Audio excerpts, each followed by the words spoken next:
Tudo começou no século XVII, no Monte das Tabocas e na Batalha de Guararapes. Foi ali que brancos, negros e indígenas se uniram contra o invasor holandês, dando origem ao que hoje chamamos de Exército Brasileiro. Diferente de outras nações que herdaram forças coloniais, o nosso exército nasceu do povo, sob o sol do Nordeste, para garantir que este solo fosse soberano. Desde então, a força terrestre evoluiu de milícias coloniais para uma instituição profissional e permanente. O exército não apenas defendeu fronteiras, mas foi o responsável por mapear o território e manter a unidade de um país de dimensões continentais. Entender o exército é entender a própria formação da identidade brasileira, uma força que surgiu da mistura e da necessidade de sobrevivência. Hoje, essa herança de resistência é o alicerce de uma das instituições mais respeitadas do país, com a missão de proteger um território de mais de 8 milhões de quilômetros quadrados. A história do exército é forjada em combate. No século XIX, a Guerra do Paraguai foi o maior conflito da América do Sul, consolidando o exército como força nacional. Cruzamos fronteiras na Primeira e Segunda Guerra Mundial, combatendo o fascismo na Europa. Mas há capítulos que poucos conhecem: as missões da ONU em Suez, Angola e o Haiti, onde o soldado brasileiro se tornou referência mundial em pacificação e mão amiga. E para os amantes de curiosidades, existem as missões nas sombras, como a Operação Traíra na década de 90. Após um ataque das Farc a um destacamento brasileiro, nossas forças de elite realizaram uma retaliação cirúrgica na selva colombiana, provando que ninguém entra no nosso território sem pagar o preço. Seja sob o comando da ONU ou em operações sigilosas de fronteira, o exército mantém a prontidão, mostrando que a diplomacia brasileira tem, quando necessário, o peso do aço e a precisão da infantaria de selva. É mais fácil uma cobra fumar do que o Brasil ir para a guerra. Esse era o ditado sarcástico da época, pois a cobra fumou. Em 1944, a Força Expedicionária Brasileira enviou 25 mil heróis para o inferno gelado da Itália. Sem equipamentos adequados e sob descrédito internacional, os pracinhas surpreenderam o mundo. Conquistaram Monte Castelo e capturaram uma divisão alemã inteira em Fornovo di Taro, algo raro na Segunda Guerra. O mérito da FEB não foi apenas militar, mas humanitário. Soldados brasileiros dividiam sua parca comida com civis italianos famintos, criando um laço de gratidão que dura até hoje. O sacrifício dos nossos heróis provou que o Brasil não era apenas um país agrário, mas uma nação capaz de projetar poder e lutar contra a tirania em solo estrangeiro.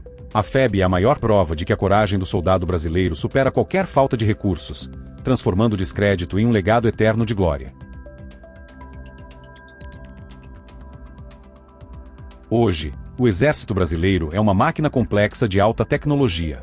Sua composição atual conta com cerca de 220 mil militares na ativa. O armamento evoluiu, do fuzil IA-2, 100% nacional, aos blindados Guarani, orgulho da nossa indústria de defesa. A defesa antiaérea e os lançadores de mísseis Astro II colocam o Brasil em um patamar de respeito global. Mas a grande novidade são as asas do Exército, a aviação própria que opera helicópteros de ataque e transporte, garantindo mobilidade rápida em qualquer terreno. O Brasil ocupa hoje o topo do ranking global Firepower na América Latina, e em 2026, consolida-se como uma das 15 maiores potências militares do planeta. Esse ranking não é apenas sobre números, mas sobre capacidade logística e poder de dissuasão. Temos a maior infantaria de selva do mundo e tropas de elite, como os comandos e as forças especiais, treinados para operar no limite do impossível, do Oiapoque ao Chuí.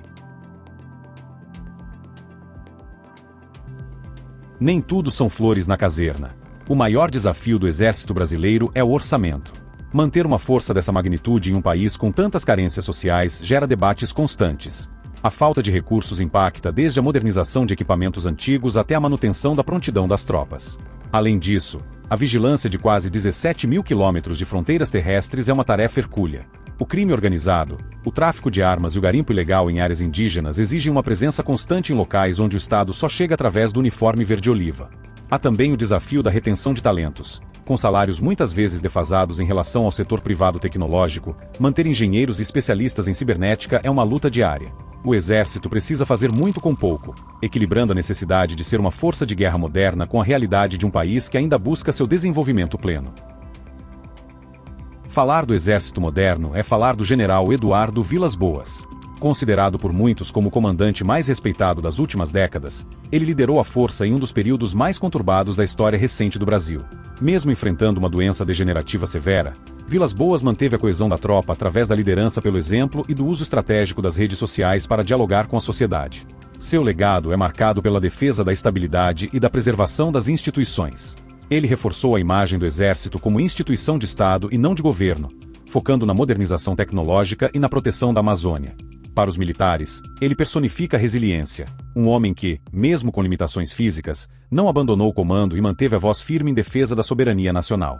Sua gestão é estudada como um exemplo de como o equilíbrio e a autoridade moral podem guiar uma força armada em tempos de crise. O cenário atual impõe desafios complexos à relação entre o Exército e os poderes executivo e legislativo. A polarização política do país inevitavelmente reflete nos quartéis, gerando debate sobre o papel constitucional das Forças Armadas. Episódios como os eventos de 8 de janeiro trouxeram cicatrizes e questionamentos sobre a neutralidade da força. O atual comando trabalha intensamente para reafirmar o Exército como uma instituição apartidária, focada exclusivamente na defesa nacional e no cumprimento da Constituição. Existe um esforço para afastar a imagem militar da política partidária, combatendo o que muitos especialistas chamam de perfídia, a quebra de confiança ou lealdade institucional. O objetivo é garantir que o Exército continue sendo o braço forte da nação, independente de quem ocupe o Palácio do Planalto. Manter a disciplina e a hierarquia diante das pressões políticas é, talvez, a missão mais difícil e vital para a sobrevivência da democracia brasileira em 2026. Para ser respeitado, o Brasil precisa investir. A defesa nacional exige mais do que apenas coragem, exige tecnologia. Uma das maiores necessidades atuais é a criação de uma rede de GPS nacional e soberana. Hoje, dependemos de sistemas estrangeiros que podem ser desligados em caso de conflito, deixando nossos mísseis cegos. Além disso, o Exército busca a renovação completa da sua frota de blindados e o fortalecimento da defesa cibernética, já que as guerras modernas começam nos servidores de internet antes de chegarem ao campo de batalha. O investimento em defesa não é gasto, é fomento à indústria nacional, gerando empregos de alta qualificação e patentes tecnológicas. Sem um investimento contínuo e previsível, o poder de dissuasão diminui, e um país rico em recursos naturais como o Brasil torna-se um alvo fácil. O lema é claro: quem quer a paz, prepara-se para a guerra com o que há de mais moderno no mercado bélico. O futuro da defesa brasileira aponta para a alta tecnologia. Projetos como o Sistema Integrado de Monitoramento de Fronteiras, SISFRON, usam radares e sensores de última geração para blindar nosso território. Mas o grande divisor de águas é o poder dissuasivo. Embora o Brasil seja um país signatário de tratados de não proliferação de armas nucleares, o domínio da tecnologia nuclear é realidade na nossa marinha, o que reflete estrategicamente em todas as forças. Ter a capacidade de enriquecer urânio e construir submarinos de propulsão nuclear envia uma mensagem clara ao mundo. O Brasil possui a ciência necessária para se proteger no mais alto nível. O exército do futuro será menor em número, mas letal em precisão, utilizando drones autônomos, inteligência artificial para a logística e tropas altamente especializadas em guerra híbrida. A ideia não é atacar, mas garantir que qualquer agressor pense duas vezes antes de violar nossa soberania terrestre, aérea ou marítima. Para encerrar, precisamos olhar para a filosofia por trás da farda. O exército é um espelho das virtudes que uma nação precisa: disciplina, hierarquia e amor à pátria. Apesar das partes negras ou polêmicas da história, que devem ser estudadas para não serem repetidas, a essência militar é o sacrifício pelo próximo. Em um mundo que muda rapidamente, onde fronteiras digitais e físicas se confundem, o povo brasileiro precisa de uma defesa que seja ética e eficiente. A verdadeira força de um país não está apenas no calibre de seus canhões, mas na confiança de sua gente.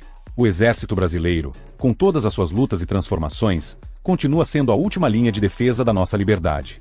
Ser um soldado é entender que a paz é um privilégio mantido pela vigilância eterna daqueles que escolheram servir. Que possamos evoluir como nação, valorizando quem dedica a vida para que possamos dormir em segurança. Gostou de conhecer as curiosidades e os desafios do nosso exército? Este foi o primeiro vídeo da nossa trilogia Terra, Mar e Ar. No próximo episódio, vamos mergulhar nas águas profundas para descobrir o poder da Marinha do Brasil e o segredo do nosso submarino nuclear. Não se esqueça de se inscrever, deixar seu like e comentar. Você acha que o Brasil deveria investir mais em tecnologia militar? Ative o sininho para não perder a continuação. A cobra fumou na terra, agora vamos ver quem manda no mar. Até o próximo vídeo.